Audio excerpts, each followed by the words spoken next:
My name's Cora David, and I live here in Titlin. I grew up in Last Titlin, and came down here when I was 8 or 9 to enter school.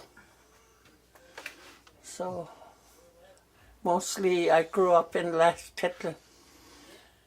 And what was life like growing up in Last Tetlin?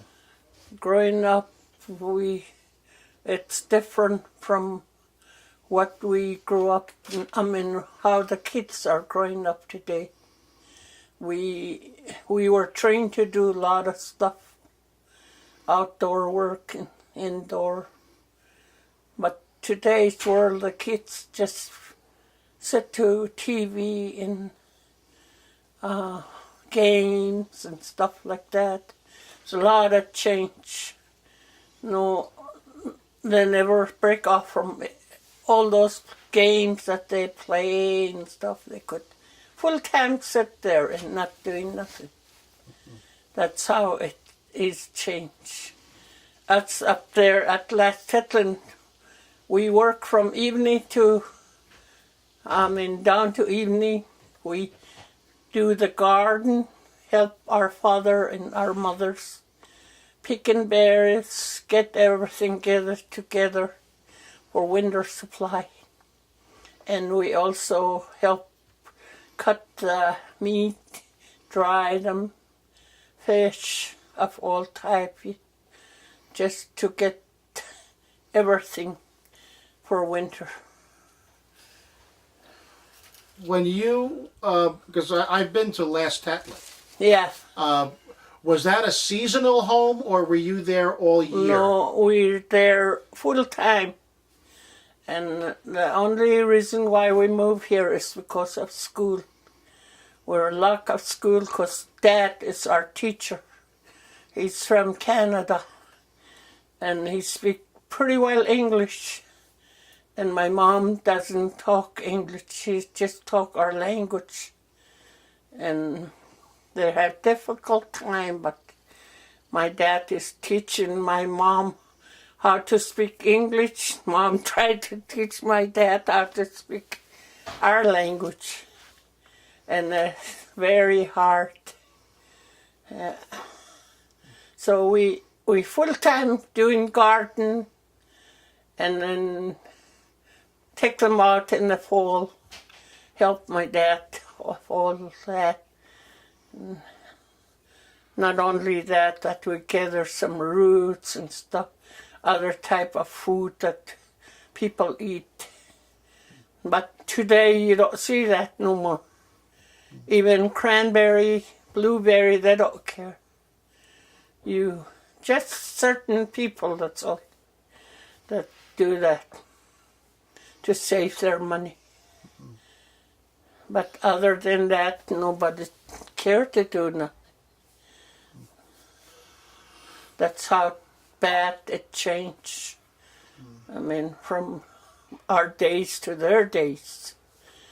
Even my own kids, The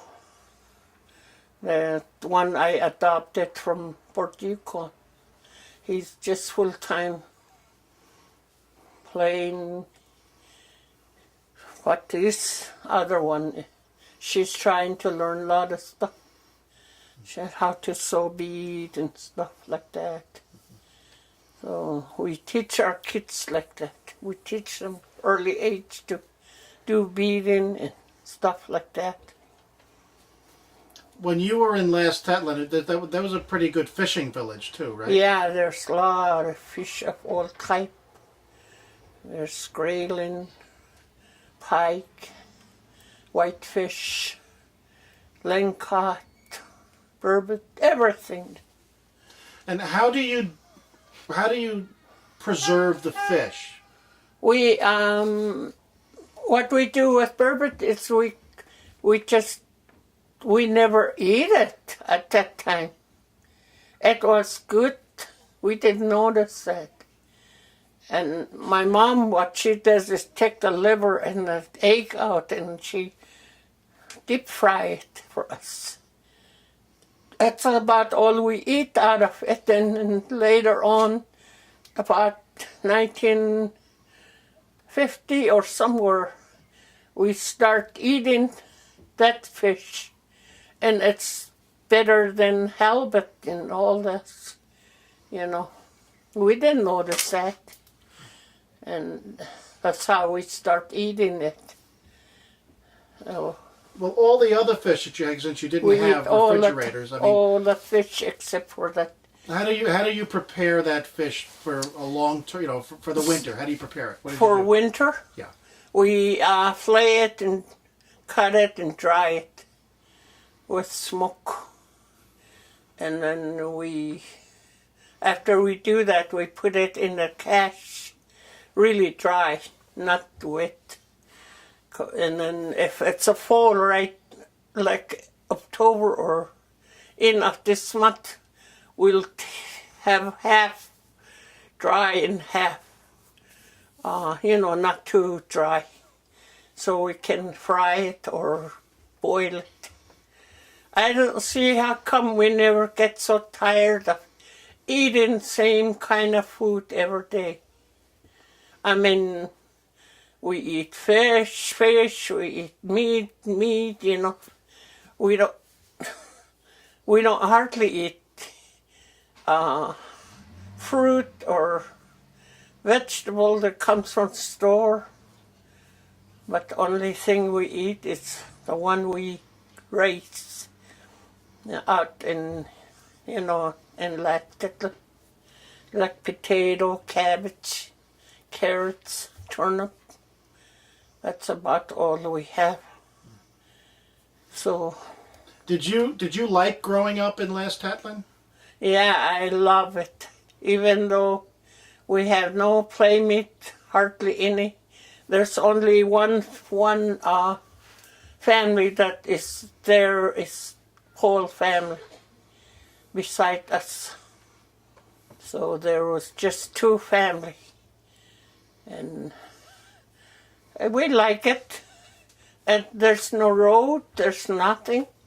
I don't know if you're growing up, you're young and you don't care.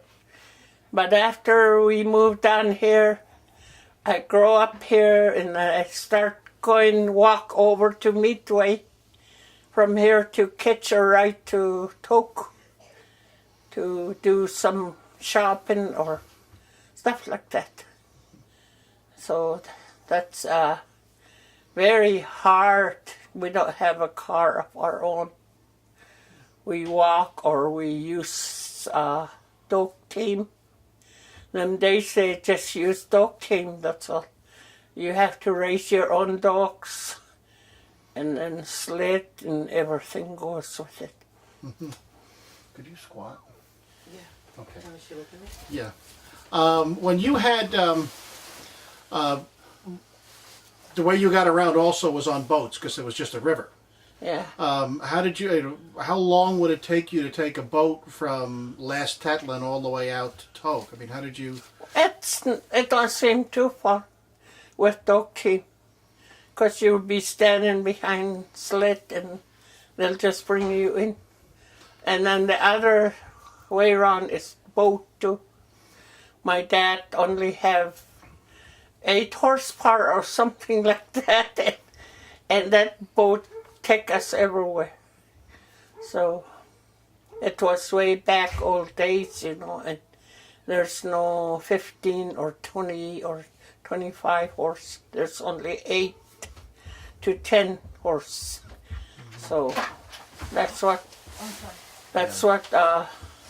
take us everywhere. Mm-hmm. Yeah. I'm sorry.